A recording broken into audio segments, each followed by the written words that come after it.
আসসালামু আলাইকুম, কেমন আছেন সবাই?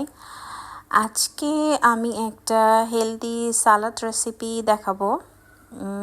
সালাদটি অনেকে যারা ডায়েটিং করছেন তারা রাতের বেলা শুধুমাত্র সালাদটি খেতে পারেন, শুধু সালাদটিও খেতে পারেন যারা ডায়েটিংয়ে আছেন।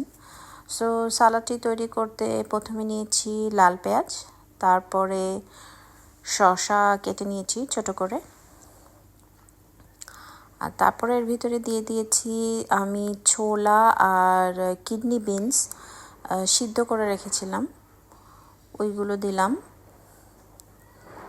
আর দিয়ে দিব পিঙ্ক সল্ট, যেহেতু এটা একটি স্বাস্থ্যকর খাবার, পিঙ্ক সল্টটা ব্যবহার করলেই ভালো হবে সালাতে। কাঁচা লবণ খাওয়াটা তো স্বাস্থ্যের জন্য আসলে ভালো না, এই জন্যে পিঙ্ক সল্টটা যদি ব্যবহার করা হয় কাঁচা সালাতে বা যে কোনো কিছুতে কাঁচা খাওয়ার জন্য পিঙ্ক সল্টটা ব্যবহার করা মনে হয় স্বাস্থ্যকর।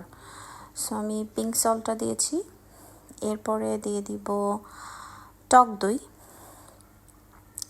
যে যতটুকু সালাদ বানাবেন সেই অনুযায়ী টক দইটা দিয়ে দিবেন। টক দইটা দিয়ে খুব ভালো করে মিক্সড করে নিতে হবে,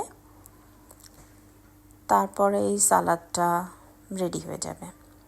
সো সুন্দর করে মিক্স করে নিয়ে সালাদটা রেডি করে ফেলতে পারবেন। এটা আসলে খুবই একটি স্বাস্থ্যকর সালাদ। আর এটা যদি যারা ডায়েটিংয়ে আছেন রাতের বেলায় ভাতের বদলে শুধু এই সালাদটাও আপনি খেতে পারেন চিকেনের সাথে, বা এমনিতেও চিকেনের সাথে অথবা শুধু খেলেও চলবে। যারা খেতে পারবেন আর কি তাদের জন্য ভালো হবে। সো এই তো সালাদটা এইভাবে আমি রেডি করে নিয়েছি। আমিও সালাদটা চিকেন গ্রিলের সাথেই সার্ভ করেছিলাম।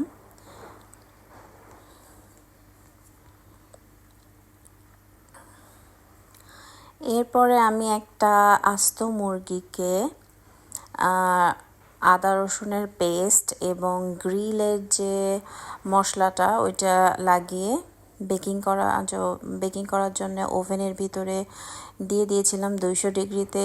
1 ঘন্টার উপরে লাগবে যেহেতু মুরগিটা অনেক বেশি বড় ছিল। সো 1 ঘন্টা 15-20 মিনিট লাগবে পুরোটা গ্রিল হতে। এবং তারপরে আমি কিছু ব্রেডেও গার্লিক পেস্ট লাগিয়ে ওইটাকে একদম গ্রিল করে নিয়েছিলাম ফ্রাই প্যানে। So grill chicken, grill bread এবং সালাদ কেমন হলো? সব কিছু মিলিয়ে অনেক ভালোই ছিল, মজার ছিল। আল্লাহ হাফেজ সবাইকে।